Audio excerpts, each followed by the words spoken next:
All right. Thank you, Kim, and thank you, Lou. And thank all of you for being here this evening. It's nice. Yeah, who did that? Who did that? It's good.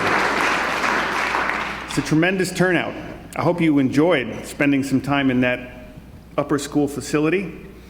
For those of you that knew what it was like before all those renovations, it is quite a transformation, absolutely stunning.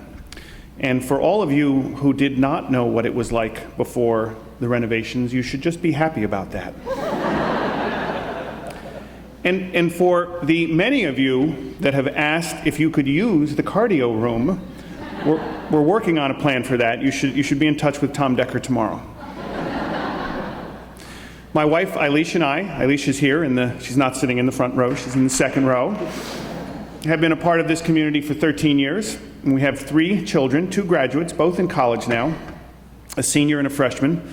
And we have 1 left in the middle school just to keep us on our toes for the next 6 years. Interesting story on this. Just 3 weeks ago, we left Ryan, the freshman at Bates College. Caroline, the senior, had gone the week before. So Eilish and Kaylin and I went to Maine with Ryan. We spent over a day there, moved him in, then had that very sad goodbye that punctuates the freshman drop-off, which is always the saddest of all the drop-offs, the freshman drop-off. And then we drove away. And Kaylin, our 12-year-old, sat in the back and cried for about 30 minutes, real emotion. And then she looked up with a sudden start and a clear new awareness and a bit of a sparkle in her eye and announced, "And so begins the life of an only child." Kids are certainly adaptable, aren't they? They seize opportunity, and she will take whatever she can from this new opportunity. So this evening is an important touchstone event for our school, and I'd like to begin by recognizing all the members of our senior administrative team, the cabinet, the administrative cabinet, who are in the room. This is a team that really manages the school extremely well. I would also like to recognize all of the faculty, administrators, and staff that are in the room. So if all of you could just please stand for a minute. Everybody, cabinet, teachers, administrators, if you could just stand where you are.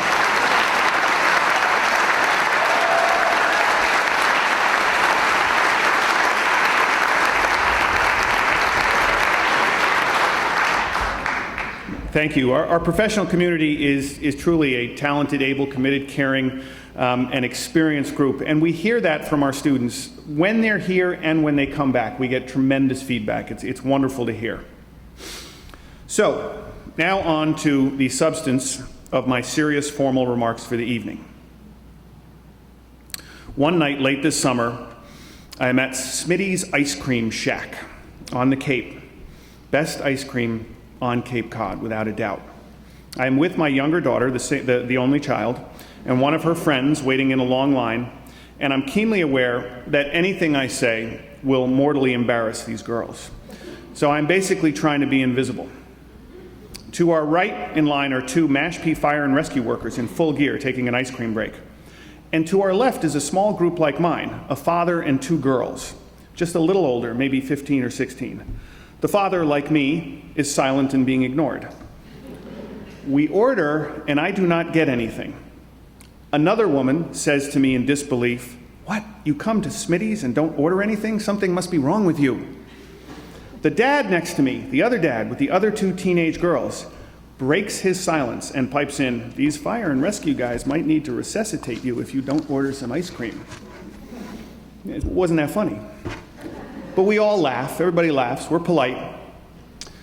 The 2 teenage girls that are with him do not laugh. They roll their eyes in total embarrassment, utter humiliation, and they look as if they're experiencing a deep physical pain.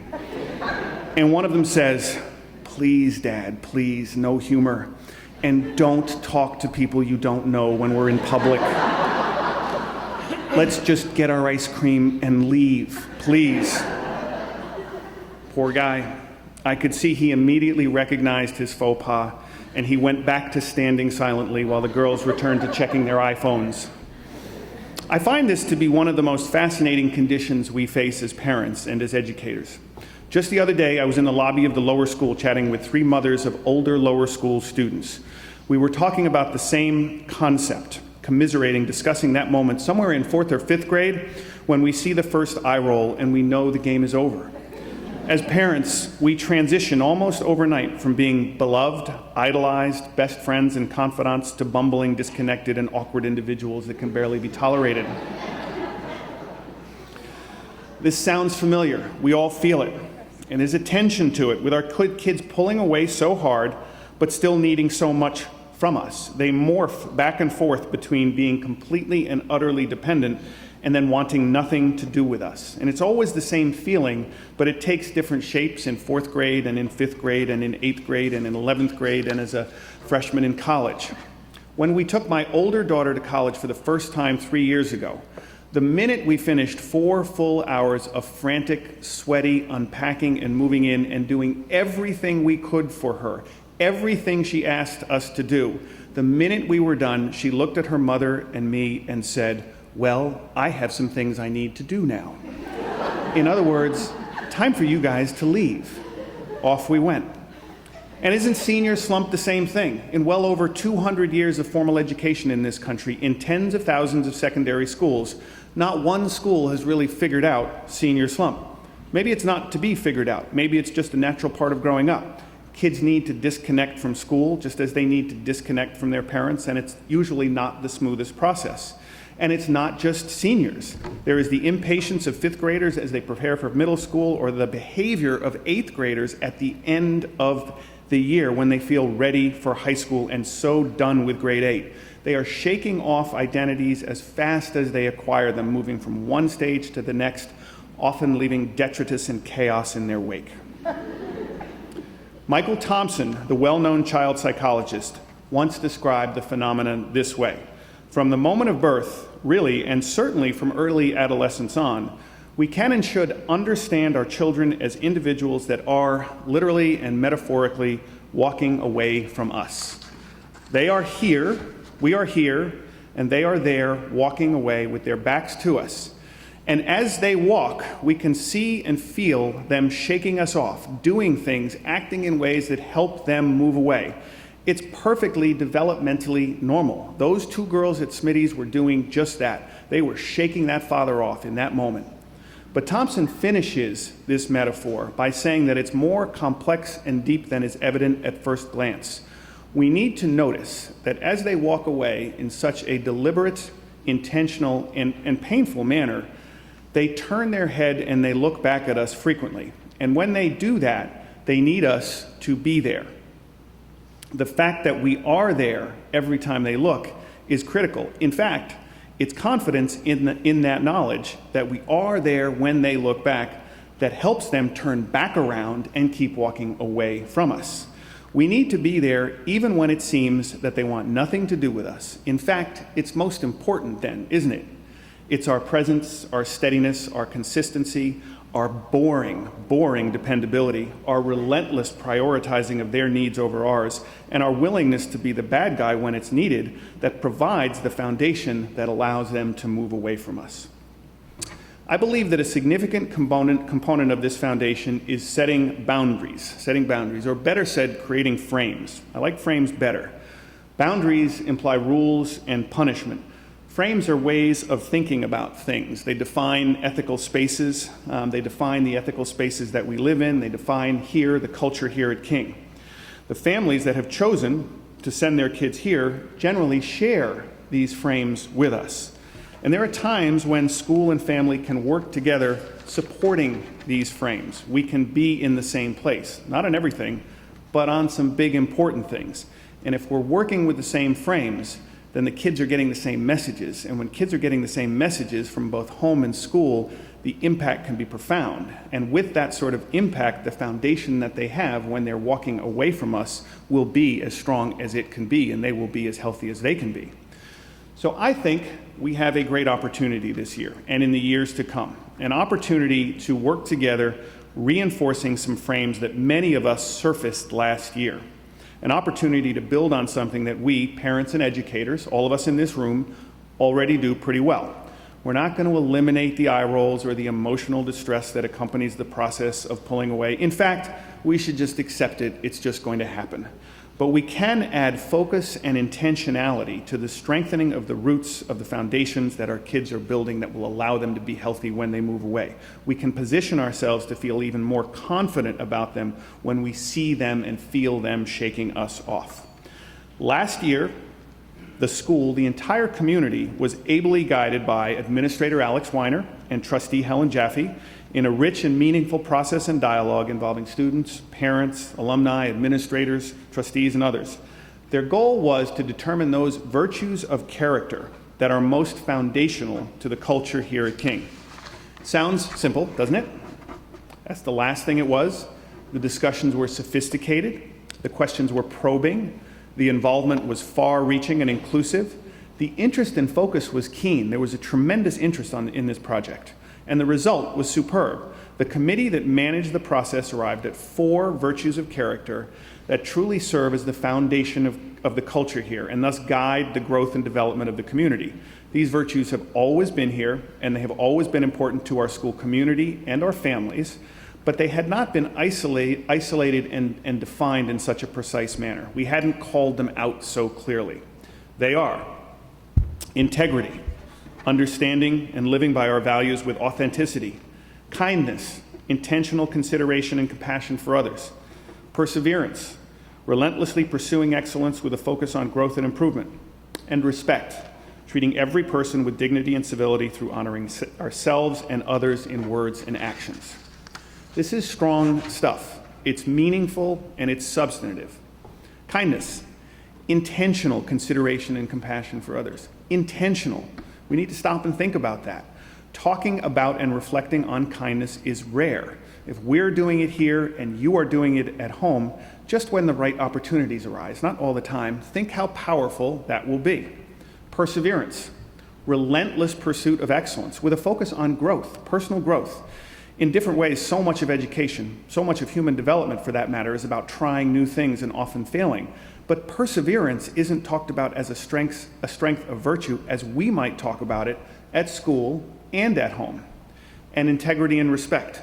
These virtues and the words that we attach to them are so meaningful. Think of the strength that resides in making these shared virtues, virtues that emerged from our entire community, even more present in our daily lives, in an overt and intentional manner. And that's the challenge. We value these 4 virtues already, no doubt about it. The challenge is to elevate them. The challenge resides in holding ourselves accountable to them, no matter what role we play in the community, holding ourselves accountable to them. The challenge rests in actually increasing our commitment to them and building on a strength that we share.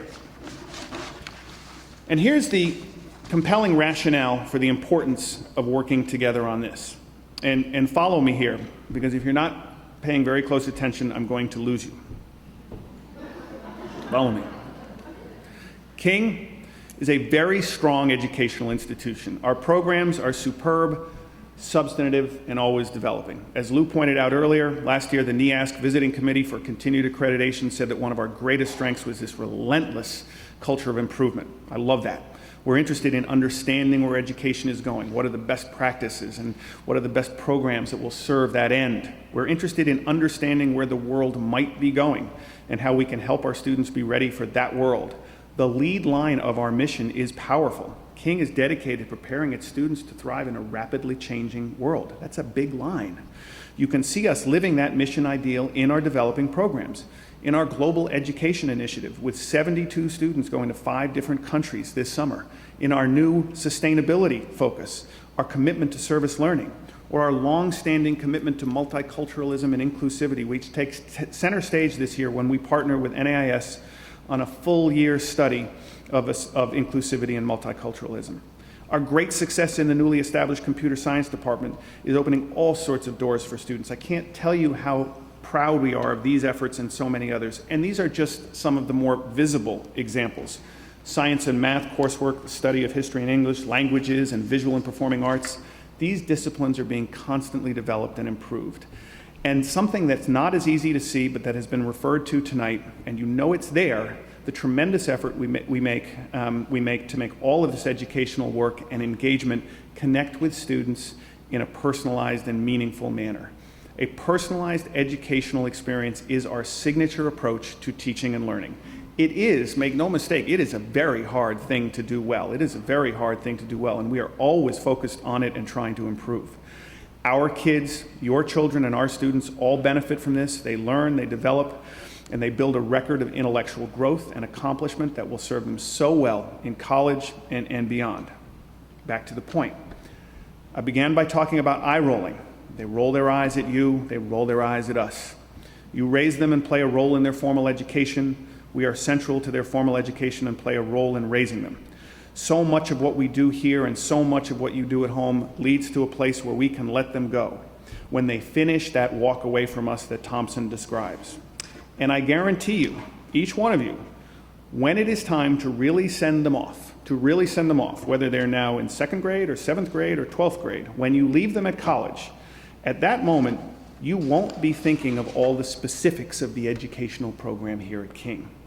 Don't get me wrong, you'll have a real deep and abiding appreciation for how well prepared they are and for what they have experienced. You'll take great comfort in the knowledge that they will be able to handle themselves, to excel academically. They are prepared to succeed in college. You'll appreciate how the progressive, thoughtful academic programs and all they learn beyond King help them to become mature young citizens of the world and ready to take on the sophistication of a top college and university. But at that specific moment, when their long walk away from you ends with them actually fading from sight, you will only be soothed by the knowledge that they are ready in these ways. If you know they have the integrity to make good decisions, your worry about their safety and well-being will be less. And if you know they are kind and compassionate, you'll know they'll be valued as friends and members of that community. If you know they are able to persevere, you'll know that they will be able to succeed through the many yet unknown challenges that will confront them when you are not around. And if you know that they are truly respectful, you'll know that they're going to honor themselves and others as they go through college and life, and they'll do the right thing when they need to. That's what will matter most then. That knowledge will allow you to breathe a little bit easier at that moment and in the moments to follow. And then in 3 or 4 weeks, when they're settled in and you know it's okay, you'll start to ask about their classes and their work and their teachers, their professors, and the food in the cafeteria. But not until you know they're okay. So we do a good job at this now, I'm sure of that. You all do too. It's a strength of ours together. But we can and we should build on strengths. So I ask all of you to have integrity, kindness, perseverance, and respect in the forefront of your consciousness when it's appropriate, not forced, not contrived. Build on these virtues through discussions or their application to situations that you might be dealing with. And when your kids roll their eyes at you, know that that's normal behavior and it's not really about you. But keep reinforcing the frames that will serve as a context for the developing lives of our students, your children. You will never regret making these virtues a clear and highly visible priority in your home, knowing we are doing the same thing here. And that's the real trick, knowing we are doing the same thing here. The process we went through last year, arriving at these virtues, truly calls us to build on a strength that has been central to our culture of respect, civility, and service, a culture which really defines our community. So in closing, I'm going to pivot a little bit, but not completely, but I like to warn when I'm going to pivot a little bit, and say that our school is about to celebrate our 150th year, which is pretty incredible. That's a pretty full pivot, I think you would agree. But here's where it's not a full pivot. No school would succeed for this long, experiencing all we have been through, without strong values and virtues and the passionate commitment of generations of students, teachers, trustees, parents, friends, alums, and more.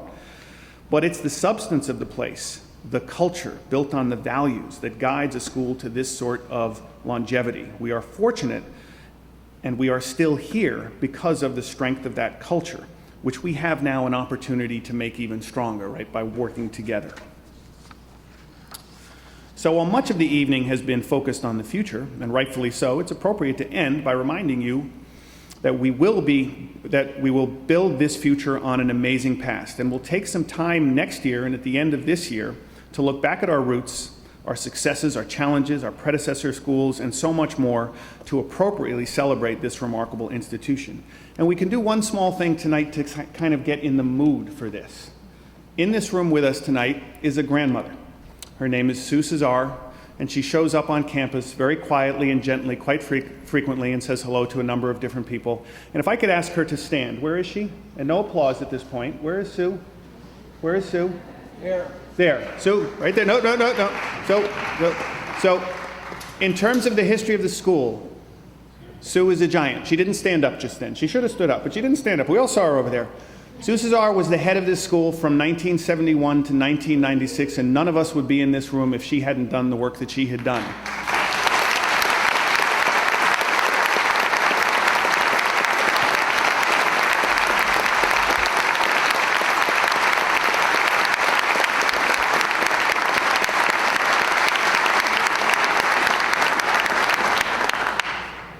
Sue was my boss for a while and taught me some good lessons.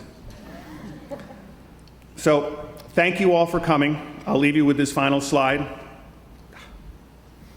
Upcoming events that I sincerely hope you'll consider attending, and that's really all we have for you tonight. That's the entire show. I hope it's before 9 o'clock right now. I hope it's before 9 o'clock. Is it before 9 o'clock? Yes. Yes. All right, that's it. Thank you very much. You're free to go.